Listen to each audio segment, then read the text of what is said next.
Shalom teman-teman, kembali lagi bersama saya di channel Good News.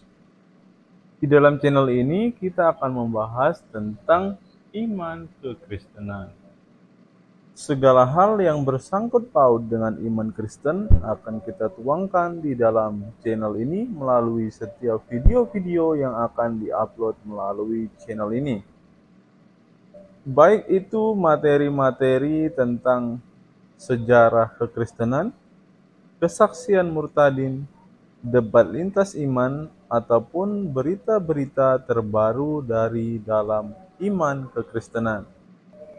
Sebelum mulai videonya, saya mohon dukungan teman-teman untuk menekan tombol subscribe, like, share, dan komen agar channel ini dapat berkembang dan dapat memberitakan kabar baik kepada semua orang.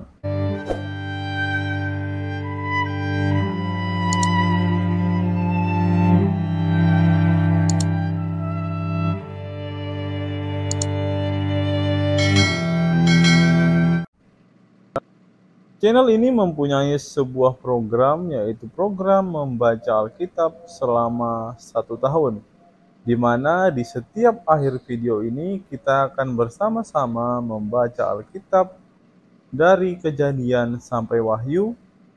Dalam 1 hari kita akan membaca sebanyak 3 pasal. Bagi teman-teman yang berminat untuk membaca Alkitab bersama-sama dengan saya, silakan teman-teman simak video ini sampai selesai agar kita bersama-sama bertumbuh, memahami Alkitab, bahkan dapat melawan setiap orang yang selalu menjelek-jelekan iman kepercayaan kita kepada Yesus Kristus. Sebelum mulai video ini, ada baiknya teman-teman menyeduh kopi terlebih dahulu agar dalam menyaksikan setiap video dari dalam channel ini, teman-teman tidak mengantuk dan teman-teman bisa fokus untuk menyimak setiap video-video yang akan diupload melalui channel ini. Selamat menyaksikan dan Tuhan Yesus memberkati kita semua. Pada waktu kebangkitan, orang tidak kawin, tidak dikawinkan, melainkan hidup seperti malaikat di surga. Nah, itu kenikmatan. Itu kenikmatan. Pendi, dengerin dulu, aku belum selesai. Artinya nanti kamu itu kalau masuk di surga itu seperti anak TK. Kamu dengan istrimu seperti anak TK. Sudah tidak lagi istri di situ. Tidak ada lagi istri di situ. Makanya itu berarti kamu masuk surgamu itu kamu sudah tidak punya libido. Saya jawab. Artinya hormon testosteron. Aduh, Kia, kok kamu bangga? Kamu benar-benar Kia atau enggak sih? Dengerin saya. Ini enggak, saya ngapain saya dengerin kamu? Kamu benar-benar Kia atau enggak? Kok pikiran kamu itu sempit banget gitu loh? Pikiran ngesek terus. Vagina seks terus, Pak. Oh, pikiran seks. Kok kamu berani ngomong Kia? Kia dari mana kamu? Dia pikirnya sama tuh loh, kayak si Ustadz itu. Kesibukan para lelaki di dalam surga adalah... Malu saya ceritakan. Halo, Pak Kiai. Pak Kiai, dari mana Anda kok masih berpikir tentang seks di surga? Inna ashabal, saya bacakan, ini surgamu dengan surga Inna ashabal apa? Inna ashabal jannatil yauma fi suhulin fakihun. Ingat kan? Terus? Sesungguhnya penghuni surga pada hari itu bersenang-senang dalam kesibukan mereka. Apa sibuknya mereka? Apa senangnya? Seks. Ya, dijawab di wa azwajuhum fi dhilalin alal araiki muttaqihun. Mereka dan pasangan mereka berada dalam tempat yang teduh. Berserakan ya. Wow. Nah, kan kalau kamu kan nggak ada apa-apa. Iya. Wow. Nah, terus yang kedua gimana? Waktu itu ada sahabat bertanya, ya Nabi, apakah kami mampu untuk melakukan seks dengan diberikan bidadari yang terbanyak itu? Apa jawabnya? Oke. Setiap orang Islam yang masuk di dalam surga itu mempunyai kekuatan seks 100 kali lipat untuk bisa melakukan seks sama setiap bidadari dalam keadaan virgin. Nah, itu kan. Nah, terus bidadari itu gimana? Bidadari itu seperti di dalam surat Al-Waqiah atau di dalam surat Aduh, malu saya dengar. Ar-Rahman. Bentar, turun. Malu saya dengar. Wah, Turun. Jangan diturunkan biarin dulu. Bukan diturunkan. Kamu masuk surga nggak ada apa-apa. Kami masuk surga penuh dengan Biarin kenikmatan, penuh dengan kesenangan. Susah nyari kambing. Jadi kamu ngapain susah-susah kalau hidup habis itu? Sekarang saya tanya, Aduh. apapun yang ada di dunia, kenikmatan di dunia itu nanti akan didapatkan kenikmatan di surga yang sempurna. Oke, Di saya dunia tanya itu. sama Pak Adib.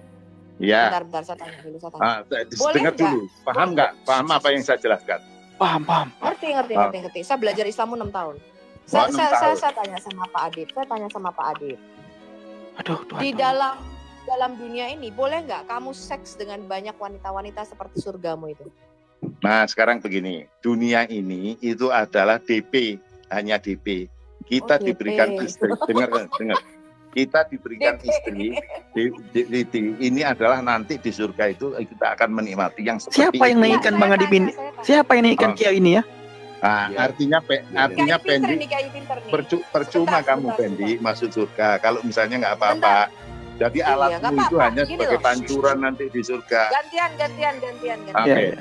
Orang Tunggu, Kristen itu tidak diam. Orang Kristen itu tidak mencari kenikmatan, Pak. Orang Kristen itu mencari keselamatan. Makanya namanya Yesus itu artinya juru selamat, bukan juru nikmat. Ngerti kau? Ya makanya Arti itu nama rugi Yesus kamu. itu diam.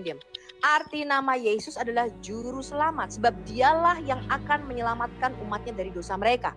Malaikat Gabriel datang kepada Maria berkata begini, Maria, engkau akan mengandung dan melahirkan seorang anak, dan engkau harus menamai anak itu Yesua. Sekarang apa buktinya? Sebab sebentar, Apa aku belum buktinya? selesai bicara, Kamu Pak. membacakan ayat Gantian, itu, Pak. ayat itu benar apa enggak? Aku belum selesai bicara. Silakan. Ya. Ketika malaikat Gabriel datang kepada Maria, Maria namai anak itu Yesua. Enggak boleh namanya Bambang atau Sentot ataupun Joko. Aduh. Kenapa dinamai Yesua? Dikatakan karena dialah yang akan menyelamatkan umatnya dari dosa mereka. Jadi Yesus itu juru selamat. Jadi orang Sekarang Kristen saya mencari tanya. keselamatan. Sebentar, Siapa kamu yang tadi membaca? jelaskan, kami Siapa tidak. yang Sebentar, ketika orang jelaskan kamu dengar, sebagaimana Anda menjelaskan kami dengar, gitu loh, Oke, Pak sekarang Kiai.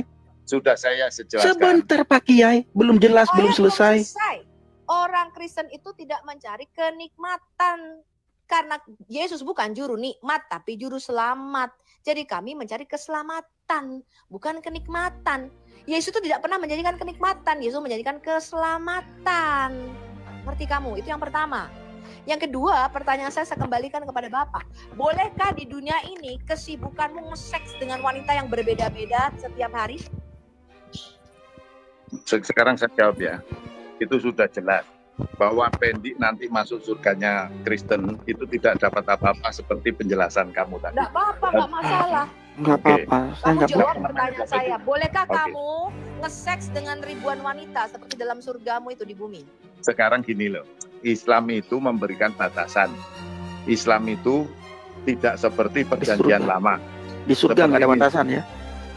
Seperti di dunia Lihat. ini, menurut kitabmu, berapa sebentar dulu. istrinya Nabi Sulaiman? Brother, Pak Kiai, Nabi Sulaiman. Pak Kiai, Apa? Pak Kiai, lihat muka saya. Saya ketika Anda menjelaskan ngilu saya gini ya. Malu saya dengar. Malu bener. Bukan malu Anda itu memang goblok. Ada kenikmatan malah Anda tinggalkan mencari sesuatu yang tidak nikmat. Kamu tahu cantiknya bidadari? Bagaimana cantiknya bidadari? Ya, wahurun ainun ka amsalil lu'lu'il maknun. Kamu kan hafal di surat itu. Di dalam surga itu ada bidadari yang bermata jeli, laksana mutiara yang tersimpan baik. Inna ansa'nahunna insa'ah. Bidadari itu diciptakan langsung, tidak melalui bayi. Dia langsung dewasa. Waja'alnahu dan kami jadikan gadis perawan penuh cinta lagi sebaya umurnya. Uruban atroba li ashabil yamin, untuk golongan orang-orang Islam. Jadi Sudah, nanti saya lihat kamu di situ gak hanya bermain peta umpet, Ya, kami menikmati di situ. ya nggak apa-apa. Oke Pak, sudah Nggak Pak. apa-apa, nggak apa-apa Ya, itu kamu. Ya itu kan bagi kami terima itu Pak. Kami mau main Anak peta perempuan umpet Bapak aja. dapat anak perempuan Bapak Sebentar. dapat apa di sana? Oke, Anak perempuan Bapak. Nah, saya Adib. konsentrasi hari ini saya Pak, berkonsentrasi iya, lagi-lagi.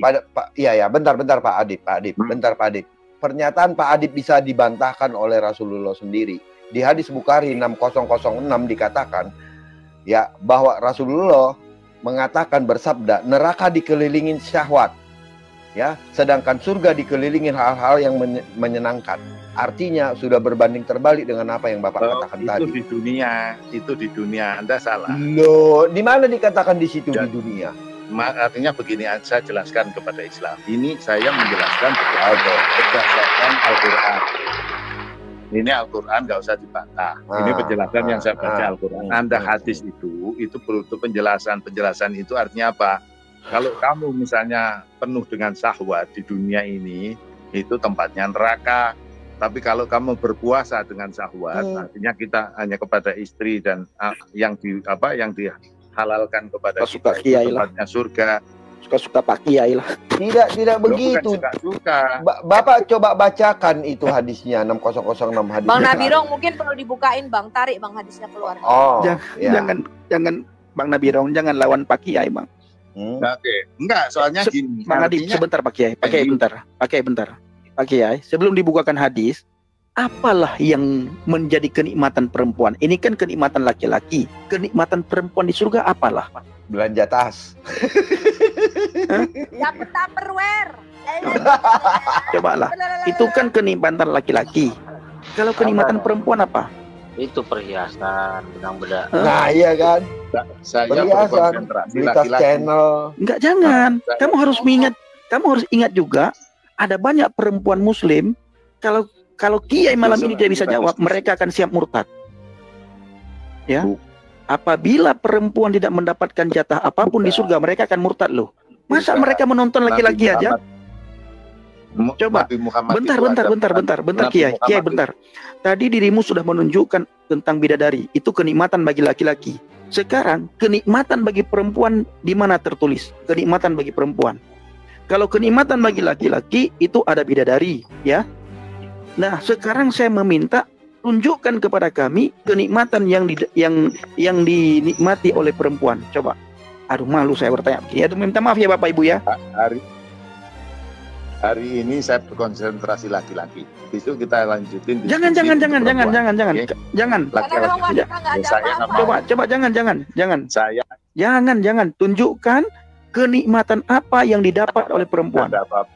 Nabi Muhammad itu punya istri, punya anak. Apa yang didapat oleh perempuan? Kamu tunjukkan, jangan kamu ceritakan macam-macam. Coba Pak Kiai tunjukkan kepada saya. Besok. Jangan besok. Besok kamu nggak akan naik lagi kemari. Takut. Nah, tuh. Sholatul, kamu rugi nanti di dalam surgamu. Nggak ada apa-apa, nggak ada ini kau bantah dulu ini Pak Kiai. Makanya aku promosi dulu. Kalau aku jadi Muslim, Siti Rokayah masuk lagi Islam. Sebentar. Itu dapat apa? Kasihan, Siti Rokayah? Kasihan sekali perempuan. Pak Kiai, kita baca sama-sama Pak Kiai. Hari ini jangan dengar. Saya untuk kita fokus jadi membahas laki-laki dulu, jangan usah perempuan. Nggak penting karena perempuan itu banyakan di neraka. Iya, banyakan di neraka perempuan. Perempuan di neraka. Ya kan menurut mereka begitu. Rasulullah bersabda. Bang, sebentar Bang. Minta tolong dulu dia open cam Bang. Oke, jadi artinya jangan. Artinya, jangan. Oke, bentar Pak. Oke. Hari sibuk. Oke, bentar Pak. Oke, sebentar Pak. Oke, sebentar. Lanjut Bang. Lanjut Bang. Lanjut baca Bang. Ya, ini hadis Bukhari 6006 ya. Rasulullah alaihi wasallam bersabda, neraka. Tunggu, saya harus baca. Hadis nomor berapa itu? Arabnya biar dia baca sendiri. Nih, baca Arabnya nih. Iya. Baca Arabnya, Hadis nomor baca. berapa? 6006 hadis Bukhari. Bukhari 6006. Hadis Bukhari 6006. 006. Ya, saya bukanya dulu ya. Ya. Kumpulan hadis Bukanya Bukhari. kelamaan. Bukanya tunggu. Islam dari kata aslam dia bukanya sampai sekarang nggak buka dia. Jangan. Biarin dulu. Kak Sofi, Ini saya bacakan ya. Jangan sampai kita kualat sama Pak Kiai ya. Saya bacakan ya. Kiai ini soalnya. Iya, Pak, ya. Saya bacakan. Telah diceritakan kepada kami Ismail. Baca dulu bahasa Arab. Baca bahasa Arab kok, dulu. Pak, Bapak yang Faithul Bari apa yang mana? Hah? Ini Bukhari Muslim 6,6, Baca dulu bahasa Arabnya Pak Kiai. 0,006. Bapak kan bisa bahasa Arab pinter, bacakan dulu lah sama kita kita dikasih ajib-ajib dulu biar kita pinter Oke, bahasa saya Arab bacakan ini. satu ini. Iya, iya. Hadatsana Ismailu qala hadatsani Maliku an Abizanati anil an A'rabi an Abi Hurairah anna Rasulullah sallallahu alaihi wasallam qala kubibat naro bis sahawati wa Syahwat ya. ini apa wa hujibat jannatu bil makari. Saya bacakan ya. Dari Rasulullah diceritakan kepada kami Ismail mengatakan telah menceritakan kepadaku Malik dari Abu Zanat dari Abu Hurairah bahwa Rasulullah SAW bersabda, neraka dikelilingi dengan syahwat yang menyenangkan nafsu, sedangkan surga dikelilingi yang tidak disenangi nafsu. Nah, Ini artinya kalau hidup di dunia ini, mana kita hidup di dunia? neraka. Kau macam-macam aja. Ini lagi bicara surga. Ini loh. Ini bukan Ini loh, dipelintir loh.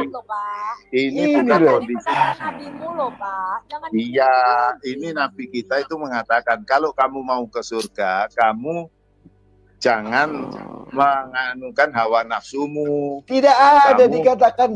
Aduh, Pak, Sedang baca surga nih. dikelilingi. Dengar, sedangkan surga dikelilingi hal-hal yang tidak disenangi nafsu. Artinya apa? Kalau kita itu misalnya tidak mengumbar hawa nafsu, misalnya kita tidak mencuri, tidak memperkosa, tidak berzina, dan merugikan yang lain, kita tahan nafsu kita, tempatnya di surga. Tapi kalau nafsu kita itu kita lost, di situ neraka dikelilingi oleh syahwat, artinya tempat kita di neraka. Itu maksudnya hadis itu. Iya, neraka itu dikelilingi syahwat. Jadi makanya, jadi kalian yang berpikir tentang syahwat itu adanya di neraka, Iya. bukan di surga. Begini, Itu- Pak Kiai. ini- Pak Kiai begini. Ini adalah Begini Pak hadis. Kiai, sebentar. Pak Kiai begini. Itu maksudnya ketika Anda berpikir bahwa di surga itu ada pesta seks, maka tempat ada Anda itu di neraka. Iya. Oh, bukan. Itu maksudnya. Jadi, nomor satu gini, paling gampang. Itu kan Nah. hadis. Ya. Hadis itu sama dengan Markus, Matius, Lukas. Oh, enggak Jadi sama. hadis itu Enggak Enggak, sama. Jangan, Enggak jangan kau sama. sama-samakan. Kenapa? Tidak. Kenapa kok sama? Tidak. Karena Tidak. hadis itu tidak diverifikasi oleh Nabi Muhammad. Tidak. Kecuali Tidak. Al-Quran itu Tidak. diverifikasi Nabi Muhammad. Kapan Sama dengan kapan Lukas, Nabi Muhammad Markus, memverifikasi Al-Quran? Nah, ini pertanyaan yang bagus. Pertanyaan yang Kapan? bagus. Ini temanku tadi, Cipto. Oke, nanti ini jawaban saya terakhir. Nanti Cipto melanjutkan ya. Ya, nanti Ya, Pak Cipto ya, lanjutkan. ya. Nanti Pak Cipto Ya, melanjutkan nanti menjawab jadi- ya. Al-Quran itu turun setelah ayat itu turun kepada Kita Nabi melanjutkan Muhammad. bertakia.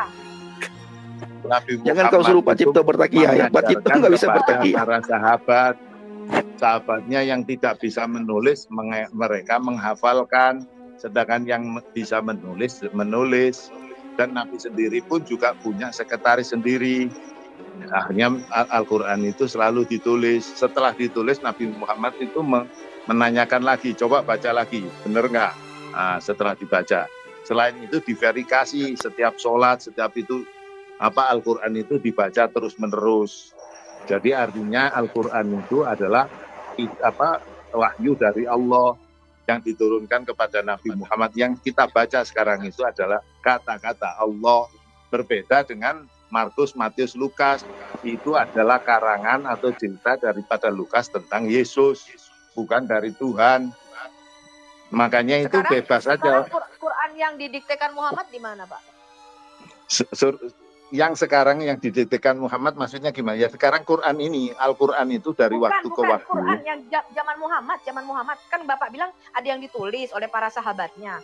Itu di mana Qurannya? Sekarang saya jawab dulu. Bahwa Al-Quran itu dari waktu-waktu selalu diajarkan. Disuruh membaca, dihafalkan. Saya nggak tanya itu. Bapak kan tadi terus bilang. Terus ketika habis itu Muhammad menerima wahyu. Enggak, saya nggak tanya itu.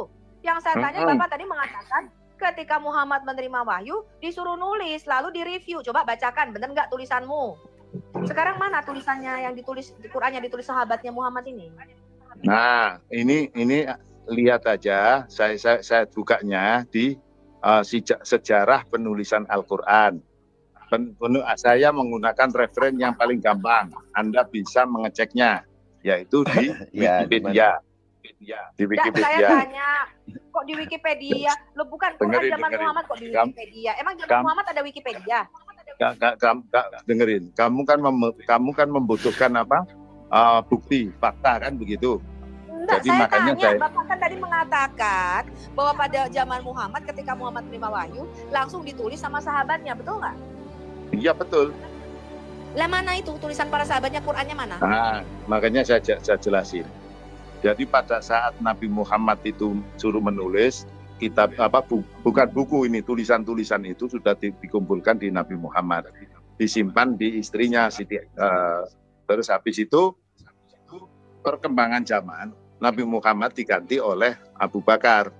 Setelah Abu Bakar menjadi Amirul Mukminin atau presiden, ada pemberontakan itu ada nabi palsu, maka umat Islam membawa pasukan di situ.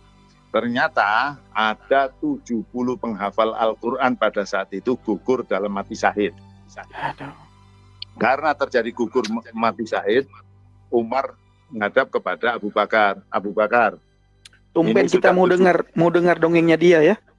Oke, dengerin. Kita ini panjang kali cerita dia, Bang Pendi. Nggak apa-apa. Biarin aja dulu Bang Andika, biarin dulu. Iya, biarin dulu. Susah lihat kambing. Ini dari mana? Makanya itu saya tidak mau dongeng. Anda bisa ngecek sendiri di Wikipedia. Kenapa di Wikipedia? Karena di Wikipedia itu saya cek dan verifikasi itu sudah benar apa yang dituliskan. Pernah baca kitab Bapak sih sumbernya? Bapak pernah baca kitab namanya Bentar, Pak Kiai pernah baca kitab namanya Al-Itqan fi Ulum Al-Quran nggak? Enggak, saya nggak menggunakan itu. Jadi Pak Kiai menggunakan Wikipedia? Wikipedia ada bisa cukup. Saya jelaskan dulu. Ada ya Kiai itu? Bentar, ada ya Kiai buku pegangannya Wikipedia ya? Iya, ini Kiai modern ini.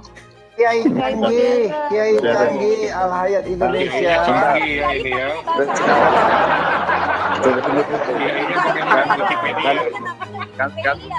Kan tadi ditanya mana kitab yang dibawa Muhammad itu. Jadi saya lanjutkan cerita di Wikipedia ini, Anda bisa cek. Jadi penulisan Al-Quran. Nah, setelah itu ada 70 daripada penghafal Al-Quran meninggal dunia. Beda dengan perjanjian baru. Kenapa Pak penghafal Al-Quran itu meninggal dunia, Pak? Kenapa masalahnya, Pak? Nah, bedanya di sini. Tunggu dulu. Bedanya perjanjian baru. Markus, Lukas, Matius, dia menulis perjanjian. Jawab dulu Quranmu. Biarin terserah saya, saya jawab kok. Kenapa dilarang? Jadi Markus, Lukas itu tidak hafal apa yang ditulis. Aduh, turun kamu kalau begitu. Kamu lari ke Alkitab, kamu saya turunkan. Ya, saya tidak mau tahu, mau kiai mau siapapun, kalau lari ke Alkitab ketika menjelaskan Al-Quran, saya turunkan. Saya membandingkan aja. Kamu mau malaikat pun, mau malaikat masuk kemari, kalau lari ke Alkitab, saya turunkan. Ya oke. Jadi saya nggak membahas Alkitabmu. Silakan. Itu, ya. Jawab aja. Saya membahas kitabku. Kitabku itu pada saat itu yang gugur ada 70 orang. Nah, sekarang 70 orang. Akhirnya Umar datanglah kepada Abu Bakar karena Abu Bakar sebagai presiden. Jadi bilang katanya Umar, kalau seandainya Abu Bakar Al-Quran itu supaya ditulis, dikumpulkan katanya. Al-Quran itu supaya dikumpulkan. Karena apa? Kalau tidak dikumpulkan, maka Al-Quran itu akan hilang seperti kitab-kitab terdahulu seperti Injil, Zabur dan Taurat. Usulannya Umar begitu. Akhirnya apa? Abu Bakar setuju. Jadi semua apa yang ditulis oleh Nabi Muhammad dengan asistennya itu dikumpulkanlah di situ, disimpan oleh Abu Bakar. Jadi mana sekarang itu? Mana dikumpulkan? Aku ceritanya belum selesai. Setelah Abu Bakar meninggal. Ya lama, namanya Al-Quran. Ini kan Sampai kitab subuh suci. ini belum selesai ceritanya ini. Lama kali ceritanya. Cuma Panjang kali ceritanya. Iya panjang lah kalau masa itu.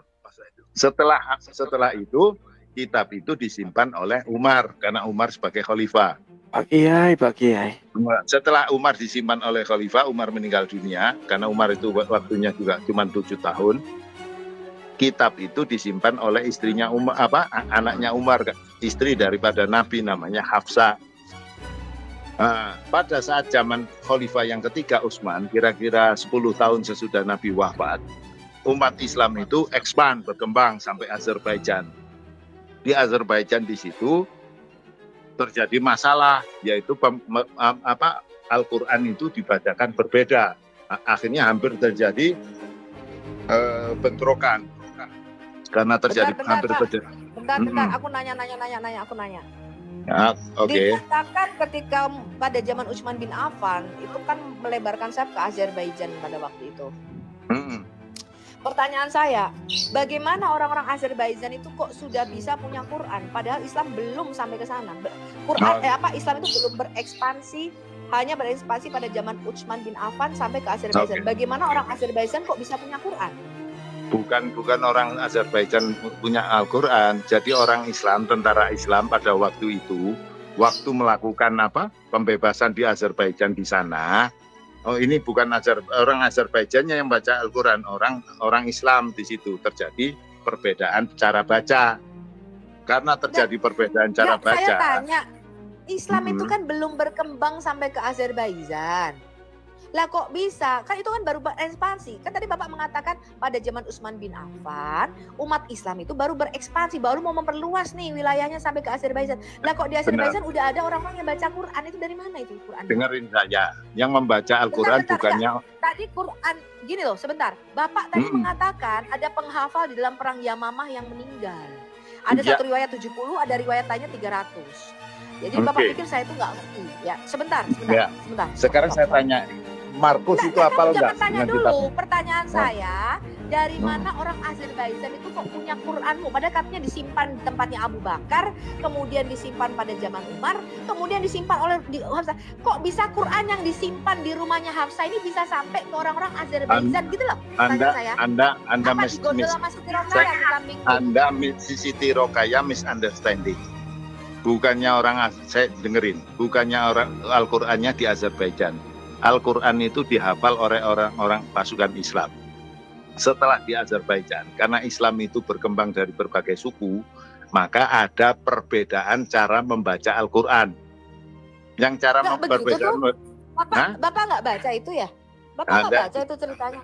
Mana diceritanya dikatakan pasukan Islam, mana dikatakan berarti pasukan Islam ketika di Mekah bacaannya sama, begitu sampai Azerbaijan bacaannya bisa lupa, jadi beda-beda begitu? Bukan bacaannya lupa. Jadi pada ini kan gini, Arab itu terdiri banyak suku, seperti halnya misalnya dengerin. Begini Pak, tadi Quran itu kan di dalam di kamarnya Hafsah, betul nggak? Disimpan di kamarnya Hafsah, betul nggak Quran? Lah kok bisa orang Azerbaijan bisa punya Quran yang bacaannya beda-beda itu dari mana mereka dapat Quran? Apa nyolong dari rumahnya Hafsah? Bukan, Anda itu dengerin dulu. Makanya bukan begitu maksudnya. Jadi Al-Quran itu kan dihafal oleh orang-orang Islam. Benar nggak? Satu dulu. Pasukan Islam itu menghafal Al-Quran. Mereka menghafal keseluruhan dari Al-Fatihah sampai Anas, apakah menghafal sebagian-sebagian baru dikumpulkan sama Utsman bin Affan? Oh, begini, tunggu dulu ceritanya saya bereskan. Kayaknya nih pendukung Abah kayaknya nih ya. Pendukung Abah saya bereskan dulu ya. Jadi biar bereskan. Yang dimaksud Anda tanya itu bukan di Azerbaijan itu Al-Quran itu dibawa. Karena kita itu punya kebiasaan yang berbeda. Kalau kamu kan berdasarkan teks. Jadi kalau teksnya hilang kamu nggak bisa. Loh, Pak, kalau mau bohong itu harus pinter. Gini loh, orang kalau bohong pinter. Makanya saya kasih tahu teman-teman ya. Kalau nggak pinter jangan pernah bohong. Enggak, yang bukan saya tidak bohong. Saya tidak bohong. Saya kasih tahu Pak. Kalau saya tidak bohong. Itu jangan pernah bohong, pasti ketahuan. Kalau bohong itu harus pinter, betul nggak? Markatul, saya jelaskan. Bukannya Al-Quran jadi bukannya Markatul. Bukannya Al-Quran itu dibawa Azerbaijan. Kalau bodoh jangan pernah bohong, pasti ketahuan. Markatul, dengerin. Betul nggak Bang Pendi? Betul. Karena kamu nggak cerdas, kamu tidak bisa. Lanjut Pak Adik. Nggak usah. kita isunya tidak segitu. Gini. Pak Kiai, bentar. Kamu bilang ketika Muhammad menerima wahyu, itu ditulis oleh para sahabatnya. Apakah ketika zaman Muhammad, Quran ini sudah sampai ke Azerbaijan? Nah, itulah saya mau jelasin. Kamu ngobrol terus, gimana saya mau menjelasin? Mending saya tidur. Oke, biar. Oke, saya jelasin dulu. Jadi Al-Quran itu dihafal oleh para sahabat, oke? Para sahabat ini dikirim pasukan ke Azerbaijan, oke? Para sahabat itu terdiri dari berbagai suku-suku yang ada di Arab. Karena suku-suku itu cara dialeknya berbeda, maka ada bacaan Al-Quran yang caranya berbeda. Akhirnya hampir terjadi tumpah darah. Para sahabat itu ketika di Mekah bacaannya sama nggak? Pada saat saya beresin dulu. Oke, pertanyaan gini. Pada saat Nabi, bukan di Mekah ini, pada saat Nabi Muhammad di Madinah ini, pada saat di Bacaannya Madinah, sama nggak sahabat-sahabat itu? Enggak sama. Jadi pada saat pada zaman Muhammad udah nggak sama bacaannya? Dengerin saya. Jadi pada saat di Madinah, ada salah satu sahabat menjadi imam sholat membaca Al-Quran dengan dialek yang berbeda, bacaan beda. Akhirnya si sahabat itu mau dieksekusi sama Umar. Nah, ditunggu sampai sholatnya selesai. Hisham bin Hakim. Dengerin. Ya, namanya Hisham bin Hakim. Hisham bin Hakim membaca surah Al-Furqan lebih panjang kata-katanya dibandingkan Umar. Lalu mereka berantem, betul? Nah, tunggu dulu. Artinya begini, setelah itu bawalah si Hisham itu kepada Nabi. Nabi, Hisham ini telah mengubah daripada ayat suci Al-Quran. Nah, setelah itu apa? Hisham, coba baca. Silahkan baca. Setelah itu dibacakan ayat yang dibacakan oleh Hisham. Akhirnya kata Nabi, saya meminta kepada Allah, Al-Quran itu dibaca dalam 7 bacaan. Jadi Al-Quran itu ada 7 bacaan. Berarti pada zaman Muhammad bacaannya sudah beda-beda? Iya, sudah Nabi Muhammad itu sudah memberikan. Namanya itu kan Sabatul Ahruf. Namanya Ahruf. Ketika ada perbedaan bacaan pada zaman Muhammad, ketika sahabat-sahabatnya ada Ibn Mas'ud, ada Abdullah, ada Abdullah bin Mas'ud, ya, termasuk Hisham bin Hakim dan Umar bin Khattab, mereka membaca Quran itu beda-beda pada zaman Nabimu. Lalu Nabimu berkata begini, ini makanya kalau mau bohong tuh pinter Pak, kalau nggak pinter jangan bukan bohong. Itu. Jadi bedanya itu begini. Sebentar. Oke, silakan. Katanya. Saya mau meluruskan kamu. Itu sudah ada pada zaman Muhammad. Betul, ketika Muhammad menerima wahyu, para sahabat-sahabatnya ini membacanya ternyata beda-beda. Lalu Muhammad berkata, nggak apa-apa, kamu benar, kamu juga benar. Karena Jibril menurunkan dalam 7 ahruf. Itu yang dikenal sebagai Sabatul Ahruf, betul?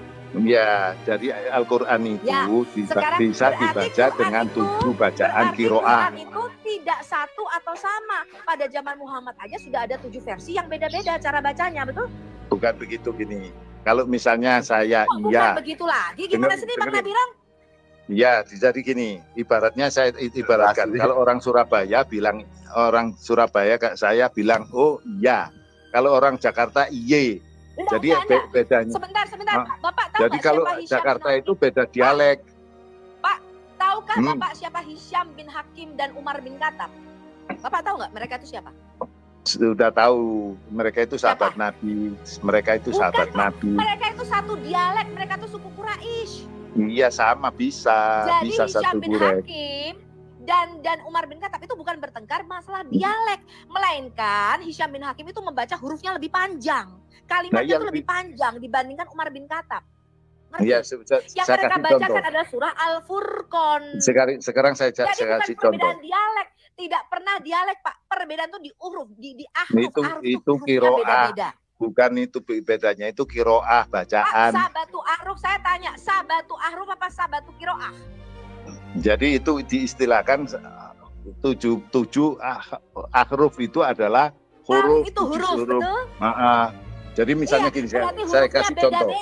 Kalau hurufnya beda-beda, berarti bacaannya juga beda-beda. Dan artinya juga mempunyai perbedaan. Dengar gini, kamu mau penjelasan apa tidak? Sabatu qiraat apa sabatu ahruf? Saya tanya dulu. Sekarang saya jelasin. Sekarang kamu bingung, saya jelaskan satu aja. Saya enggak bingung. Orang saya membaca kitabmu. Itu. Kamu kan bacanya Wikipedia kan? Kamu bacanya Wikipedia kan? Kamu Makanya tanyain saya tanya, Pedi. Bapak itu baca buku Al-Itqan fi Ulum Al-Quran tidak? Karangan Saya, Imam saya, Jalaluddin saya As-Suyuti. saya tunjukin bedanya. Saya tunjukin bedanya. Misalnya di sini, Pendi, kalau orang Indonesia, Zaman kamu, tunjukin Bagus, bedanya pada betul. zaman nabimu. dengerin Tunjukin ini. bedanya bagaimana Hisyam bin Hakim membaca surah Al-Furqan Dengerin dan saya Umar bin memberikan Khattab contoh. membaca surah Al-Furqan. Tunjukin di Dengerin dalam saya, hadismu. itu dengerin saya memberikan contoh. Enggak, tunjukinya pada zaman nabimu dong, Pak. Bapak ini Dan gimana sih? ya, itu zaman Contoh Nabi ini sampai ya, sekarang sama. Dengerin. Contoh, kalau saya mengajar Alkitab, ketika saya memberikan pengajaran mengenai variasi teks di dalam Alkitab, saya tunjukkan, ini loh, di Papirus 75 dan di Papirus 62, Injil Yohanes ini berbeda. Perbedaannya di sini itu saya jelaskan, Pak. Jangan kayak kau sekarang. Contohnya nih, Bang Enggak. Edi orang Aceh. Kalau Sekarang. bilang botol. Kalau saya botol. Lebih Oke. panjang bacanya. Enggak begitu, Sekarang saya Pak. dengerin. Bukan begitu. Supaya Gini loh, Pak, supaya kalau Bapak kamu bicara tidak teks manuskrip. Bentar, Pak. Sepa- Saya kasih tahu, kalau Anda bicaranya ilmiah, Bapak kan kiai, jangan mempermalukan Indonesia Raya dong, kiai. dengerin. Saya kasih Bentar, contoh ya. Bapak Mau nggak tunjukin, contoh? misalnya nih, saya tadi tunjukkan bahwa teks Markus 16, misalnya nih, ya, kalau saya ngajar Alkitab, Markus 16 ayat 9 sampai 20 itu di Kodeks Sinaiticus itu nggak ada. Tetapi di kodeks lainnya itu ada. Itu saya tunjukkan, Pak. Ini loh perbedaan variasi teksnya. Nah, bedanya Ada di yang Islam namanya longer ending of the chapter of Mark, ada yang namanya shorter ending of the chapter of Mark. Nah, Itu itulah. baru saya tunjukkan buktinya. Betul nggak, Bang Nabirong? Itulah makanya bedanya di Islam Betul nggak, dengan teman-teman? Kristen ini. Ya, salah. Makanya itu Loh, kok bedanya salah? di Bapak pakai data. Bapak pakai data Salah. misalnya nih. Ini loh Bu yang namanya Ah, Sabatu kalau Aruf. kamu ngobrol terus, Waktu saya mau Hisyam bin tidur. Hakim, gini loh Hah? Bapak tunjukkan. Hisyam bin Hakim baca surah Al-Furqan seperti ini. Umar bin Sekarang. Khattab baca surah Al-Furqan seperti ini. Ini loh Bu perbedaannya. Ini Se- namanya nah, Sabatu Aruf. Gitu, Kamu Pak, bisa pakai data. kamu bisa diam, saya jelasin. Kalau enggak saya tidur, silakan. Oke. Lo pakai data, ngapain saya Kalau dengar kamu yang ngoceh? Ya udahlah, kalau kamu terus ya sudah. Pakai data, Wassalam. pakai data. Ya, oke, saya pakai saya data. Contoh aja ya, ini bacaan yang berbeda. Dari di Aceh, orang Aceh itu misalnya membaca Al-Fatihah. Aceh emangnya pada zaman Nabi Muhammad Dengerin ada orang tuh. Aceh? Saya Dengerin. tanya pada zaman Muhammad. Teman-teman, Iya. Sabatu Ahruf itu kan Ini- perbedaan bacaan pada zaman Muhammad, betul nggak? Ini Emang pada ada. zaman Muhammad udah ada orang Aceh? Ini adalah cara bacaan Nabi Muhammad yang sekarang diaplikasikan di Aceh, satu diaplikasikan di Mekah. Bukan, saya nggak Oke. tanya orang Aceh baca Quran. Saya tanyanya bisa. Sabatu Ahruf pada zaman Muhammad. Tadi kamu Ba- mengatakan Hisyam bin Ba- ba- ba- Hakim Ah. dan Umar bin Khattab membaca Al-Furqan dengan cara yang berbeda. Hisyam bin Hakim itu membaca surah Al-Furqan kalimatnya lebih panjang dibandingkan Bisa- Umar bin Khattab. Itu yang saya mau tahu, bukan orang Dengar Aceh. dulu, Pada zaman Nabimu nggak ada orang Aceh gitu loh, Pak. Kamu ngobrol terus, perempuan itu memang Ada Ya, orang Aceh pada zaman sabar Nabi dulu. nggak ada orang Aceh. ya itu saya Saya jelasin. perlu ketika kamu Sa- mengklaim Sabatu Ahruf, saya Makanya perlu aku mau bukti. aku, Saya Woi, perlu sabar dulu bukti. bicaranya. Saya Sabar dulu perlu bicaranya. Iya, Jangan ngangkat udahlah, dulu. aku tidur. Selamat tinggal. Oke. Bodoh Saya kali tidur. perempuan. Bye-bye. Berarti Ah. Anda nggak bisa membuktikan ya. Ya, saya sekali saya bacakan. dunia. Yang satu Maliki Yaumiddin, kan panjang. Maliki Yaumiddin, orang Mekah.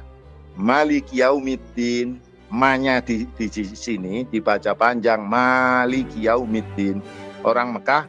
Maliki Yaumiddin, ma-nya pendek. Maliki. Di sini Maliki. Itu adalah salah satu contoh perbedaan cara membaca Al-Qur'an. Yang satu Oke. misalnya Sekarang saya dengerin. tanya, pada zaman Muhammad sudah ada perbedaan hurufnya. Sekarang mengapa ketika pada zaman Utsman bin Affan mereka berekspansi sampai ke Azerbaijan, lalu mereka heran, loh kok ada perbedaan cara baca Quran? Kenapa disatukan oleh Utsman bin Affan? Nah, saya jelasin. Karena Islam itu orang Arab itu terdiri dari berbagai suku-suku. Suku-suku itu mempunyai dialek yang agak berbeda-beda, sehingga pada saat satu suku membaca dengan dialek mereka, suku yang lain marah. Bukan begitu cara membaca Al-Qur'annya itu. Gitu kan? Iya, saya tanya, perbedaan tunggu. itu sudah ada pada zaman Muhammad bukan? Iya, dari tadi sudah jawab kan 7 akruf. Iya, Kamu tanya lalu- bolak-balik lalu katanya Muhammad- pinter. Dosen apa kayak Saya gini tanya, nih? apakah Muhammad mengatakan Kamu itu bacaannya dosennya harus disatukan? aja bingung gimana muridnya Saya ini. tanya, Nggak cocok Apakah jadi Muhammad, apakah nabimu berkata dialeknya harus disatukan? Apakah nabimu menyetujui bahwa boleh dibaca dalam 7 bacaan yang beda-beda? kan kamu sudah ngomong bahwa Al-Quran itu dibaca dalam 7 ahruf, 7 kiroah. Ngerti Iya, nggak? pertanyaan saya nabimu Muhammad pada zaman Muhammad. Apakah Iya. Muhammad menyatukan bacaan Quran dalam 1 huruf, dalam 1 huruf, ataukah Muhammad menyetujui boleh beda-beda bacaannya? Kamu kan menjawab sendiri, ada 7, Nabi Muhammad membolehkan 7. Kamu tanya memang dosen botol apa ini? Apakah Muhammad menyatukan semua bacaan dialek ini dalam 1 dialek Quraisy, atau Muhammad gak apa-apa kamu boleh baca dalam dialek masing-masing, ada 7 bacaan yang botol beda-beda? ini dosen botol ya gini. Pak Kiai, Pak Kiai jangan begitu ngomongnya. Ya sekarang saya itu adalah enggak gini loh, begini Pak Kiai. Ketika ditanya, coba Pak Kiai jangan bertakiyah, jangan banyak muter-muter, itu yang dimaksudkan. Apa yang ditanya itu yang dijawab, jangan muter dulu. Dia tadi sudah ngomong bahwa kalau Bapak mau cerita, Bapak kasih alamat, saya datang ke rumah Bapak cerita. Ini kan kita bukan mau dengar cerita Pak Kiai panjang lebar, gitu loh maksudnya. Sekarang saya tidak kalau ke wanita seperti itu, saya rasa cukup aja untuk Bendy. Ya udah cukup lah, aku ngantuk ini nggak ada manfaatnya. Untuk pelampiasan nafsu, bukan lalu setelah dilampiaskan nafsu lalu diolok-olok, itu tidak. Saya rasa cukup dulu Bendy, beri kesempatan saya untuk menjelaskan karena tadi silakan. juga banyak untuk. Aku tidur dulu ya, sorry ya. Saya rasa cukup Bendy. Ya. Siap Pastor. Nah, saya rasa kita sudah cukup mendengarkan takiyah tadi ya Pastor Cipto. Bahwa ternyata pada zaman Muhammad memang terjadi perbedaan kiroat bacaan di mereka. Tapi disatukan pada zaman Utsman bin Affan. Dia pasti nggak bisa jawab. Umat Islam siapapun nggak bisa jawab. Betul nggak teman-teman? Iya. Akhirnya Pak melarikan diri. Ya Kiai Wikipedia. Nah, kan kabur dia itu. Ya teman-teman, namanya adalah Kiai Wikipedia. Harusnya dengan kabur. Dia dengar penjelasannya. Pastor silakan. Ya izin Bendy, dalam iman saya membicarakan iman kita ya, saya tidak bicara iman lain. Sayangnya Kak Adib tadi terlalu banyak ya mencela keimanan Kristen. Nah tadi waktu dikatakan surganya orang Kristen kosong kalau beda dengan dia. Sebenarnya saya salut kehendak Pak Adib untuk mendekat dengan Allah. Sayangnya disertai dengan kehendak untuk berkelamin sama besarnya. Mendekat dengan Allah sama besarnya dengan kehendak berkelamin. Dalam hal itu, dari kacamata iman Kristen, itu menyekutukan Allah dengan nafsu. Sebentar ya, Pastor ya. Kami punya dalil. Aduh Tuhan, tolong ampuni kami Tuhan. Ya, dalam iman kami berbicara tentang iman kami. Ya, dalam dalil kami, hewan yang suka berkelamin berganti-ganti pasangan itu adalah kambing. Jangan gitu dong, Pastor, ini kambing stroke-nya. Nah, itu ada dalilnya. Stroke kayak harus dikatain tuh, suka berkelamin gimana nih? Pak Oli bisa nggak, Pak Oli jangan ketawa, Pak Oli. Ada dalilnya. Pak Oli bisa nggak, jangan ketawa, Pak Oli. Siap. Saya lanjutkan dalil berikutnya. Karena itu yang suka berkelamin adalah kambing. Itu dalilnya di Kejadian 31. Aduh Tuhan Maka Yesus. Tuhan Yesus mengatakan di surga itu dipisahkan, kambing tidak boleh di surga. Itu dikatakan perkataan kambing tidak di surga itu dipisahkan dari domba. Itu perkataan Tuhan Yesus. Di Matius 20, dalilnya di mana? Matius 25 ayat 32. Kambing itu suka bergonta-ganti pasangan, suka berkelamin. Surganya orang Kristen bukanlah surganya kambing. Karena itulah dikatakan oleh Tuhan Yesus Matius 25 ayat 32. Kambing dipisahkan dari surga, dipisahkan dari domba. Nah, nabi-nabi palsu yang pelanggaran-pelanggaran yang tercatat dalam iman Kristen, tercatat nabi-nabi palsu itu suka mengimingi umatnya untuk gampang merekrut umat dengan mengiming-imingi surga dengan percabulan. Itulah kehendak mendekat kepada Allah diiringi kehendak yang besar dengan benda 1 kilo di bawah itu, yaitu kehendak berkelamin. Karena itu kami punya dalil 2 Petrus 2 ayat. Gede banget, Pastor. Itu namanya hernia loh. Bengkak. Nggak sampai 1 kilo. Mana Pak Oli?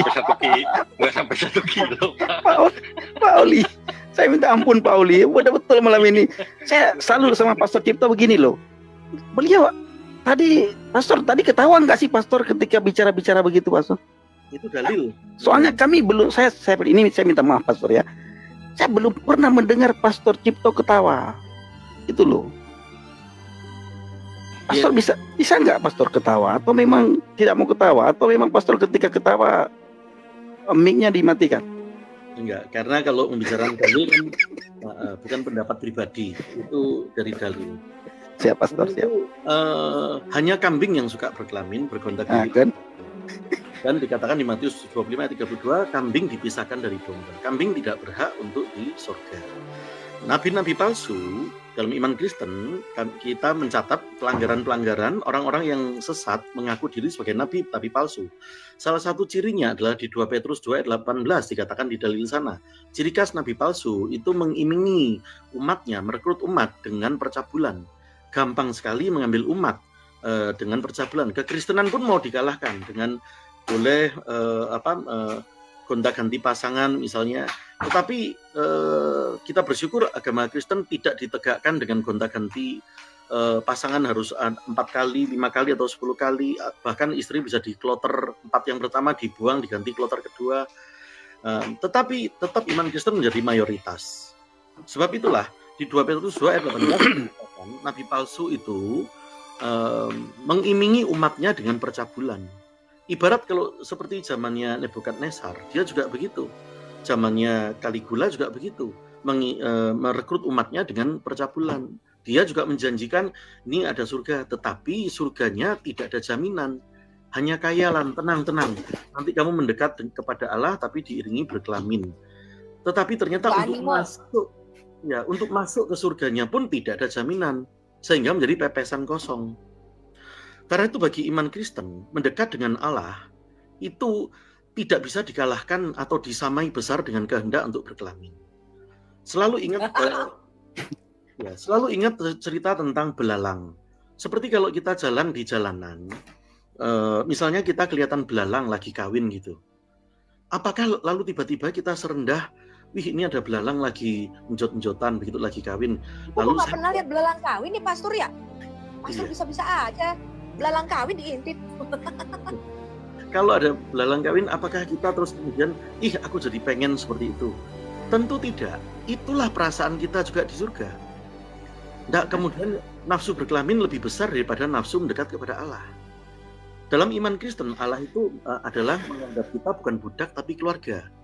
Seperti kita kalau di rumah ketemu keluarga kita, yaitu ayah kita, ibu kita, tante kita, paman kita, keponaan kita, baik yang masih besar atau masih kecil. Masa kita kepada keponaan kita masih kecil lalu pikiran kita adalah berkelamin kepada tante kita lalu. Tapi ada Pastor, ada yang anak kecil berkelamin ada. Ini gara-gara kiai botol. Ada gara-gara kiai botol. Bukan di sini, di negeri antah berantah sana loh. Pak Oli, ini gara-gara kiai tadi ini. Akhirnya pembahasannya sampai.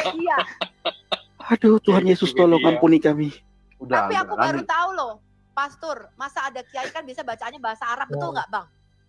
Ini kiai pegangannya Wikipedia. Mami belum tidur nih. Ya, saya izin lanjut. Lanjut Pak.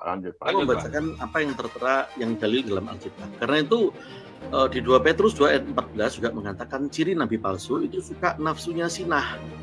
2 Petrus 2 ayat 13 mengatakan nabi palsu cirinya juga mabuk hawa nafsu. Sebab itulah dalam iman kita tidak ada seperti itu. Hanya kambing, manusia bukan kambing yang suka lalu berkelamin. Dalam iman kita di surga itu sukacitanya seperti kalau kita ketemu orang tua kita di dalam rumah, ketemu keluarga kita, entah itu ayah kita, ibu kita, paman kita, bibi kita, keponaan kita, sepupu kita. Masa kepada yang keponaan kita yang besar atau kecil kita ingin berkelamin dengan dia? Tentu tidak. Masa di hadapan ayah kita, lalu kepada tante kita, lalu kita ingin berkelamin? Tidak. Coba kalau misalkan Anda di dalam rumah, kumpul dengan tante, kumpul dengan ayah, dengan ibu, dengan paman, itu kan tidak lagi berkelamin. Kita tidak berkelamin ada yang berkelamin sama tantenya sendiri, Pastor, ada. Oh ada. Ya, itu di luar iman Kristen pasti. Nah, kalau dalam iman Kristen kan kalau berkumpul kita dengan dalam rumah, dengan keluarga itu kan tidak kosong, sukacita. Kita senang. Apakah itu disebut kosong? Tidak. Diisi sesuatu yang kekal, sukacita yang kekal. Karena itu kami punya dalil 1 Petrus 15 ayat 50. 1 Korintus 15 ayat 50 mengatakan apa? Bahwa kehendak berkelamin itu fana. Yang fana itu tidak bisa kumpul dengan yang kekal. Tidak bisa. Waktu kita di hadapan Allah, kehendak yang fana itu nafsu serakah, nafsu percabulan, tidak bisa hormat kepada wanita. Mohon maaf tadi ya Kak Dip dalam bagian itu, karena itu rendah hati itu mendahului kekayaan kemuliaan. Kak Sofi ini kan adalah wanita, mau apapun ya tidak sama dengan imannya dengan Anda, tapi harus hormat, jangan menggunakan kata-kata yang mengolok-ngolok. Sebagai laki-laki harus gentleman, wanita bukan sebagai objek untuk digonta-ganti sebagai pasangan lalu kemudian diolok-olok dan diancam-ancam. Tentu tidak begitu, itu pasti bukan iman Kristen. Dalam iman Kristen wanita itu sangat ditinggikan, bukan menjadi 1/70 atau 1/10 atau 1/4 dari pria, atau otaknya dikatakan separuh dari pria, atau dijadikan untuk diganti 4 istri pertama, kalau udah bosan diganti 4 istri kedua, 4 istri kedua bosan ganti 4 istri ketiga. Saya tidak bicara agama tertentu, tapi ini apa yang pelanggaran-pelanggaran yang dicatat dalam Alkitab, ada orang-orang tipe seperti itu, tidak gentleman kepada wanita. Lalu membanggakan nafsu berkelaminnya di atas sana. Nah, itulah ciri dari nabi palsu. Dalam iman Kristen itu dikatakan seperti itu. Karena itu tegas. Dalam iman Kristen kalau diolok-olok lagi, surganya kosong karena surga kami bukan tempatnya kambing yang suka bergonta-ganti pasangan. Bukan surganya kambing yang suka berkelamin. Surga kami bukan tempatnya orang pria yang meninggikan hawa nafsunya untuk disetarakan dengan kehendak bersekutu dengan Allah. Ingin bersekutu dengan Allah tapi diiringi kehendak berkelamin yang sama besar. Itu pasti bukan iman Kristen. Itu Pendi tambahannya. Terima kasih Pendi. Siap Pastor. Terima kasih Pastor. Tapi sayang sekali Kiai itu langsung keluar tadi, kabur ya. Oke, Bang Gazi Maulana. Pak Oli, salam.